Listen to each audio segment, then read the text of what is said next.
Dibalee dhaadannee dubbannu oduu baabdannu mi guddaa kaqa isinii fi rabbi qofaaf danneet ka dubbannu rabbi bira jirti ta isinii moo isin bira jirti akka amma duraatitti falmannee dhaadannee girgaara fedhetti buune warra taankii meeqa qabu feesbuukiin akka harcaafne ta'e arrallee taayitaa seente tana akka biyya kanaaf ta'utti akka ummata keenya ta'utti ka godhuu dandeenyu ani isin kijibu mootummaan isin haa kijibu eewumsa kana bakkaan gahuudha humni kan jiru eerroo kana humni kan jiru isin argate humne sini taanu yoo ka barbaadan taan akka moodu biin bitamne beeka namni jijjiiram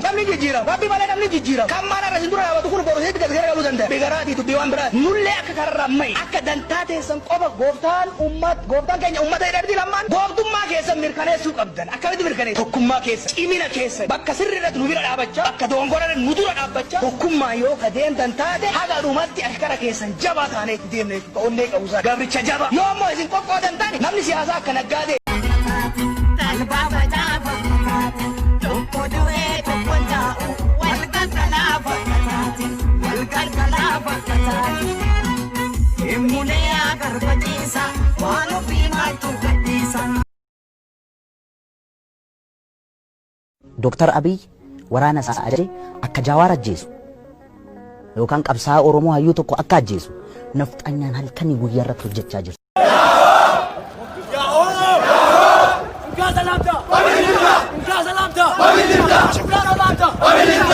وشكري جمال نبينا نبينا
Manke tulfate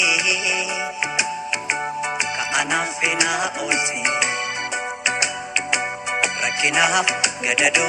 kanafana rikite No, I'm not Habasha Burana Barinto ilma orumtija Oromia Biya Tia Shanyi Moti Ababiya Oromia Biya Tia Shanyi Moti Ababiya Oromia Ansini Mbona Oromia Biya Sena Oromia Ansini Mbona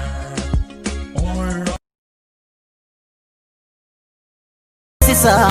Raji Barakana ya jama Bolla keessa teesse bolla qotti Dhaalabbaashee ilmoo rirmaayi Shiranii garaaf qalbii kiyya katanii Akkan sirraa cituuf yaadanii Maal godheen an sirra Afkiidhaaf utaalchoo Yergoodhaaf miliqii Qaddee kutteen baaneef waayuudhaaf rasaasa Allaattiidhaaf kochoo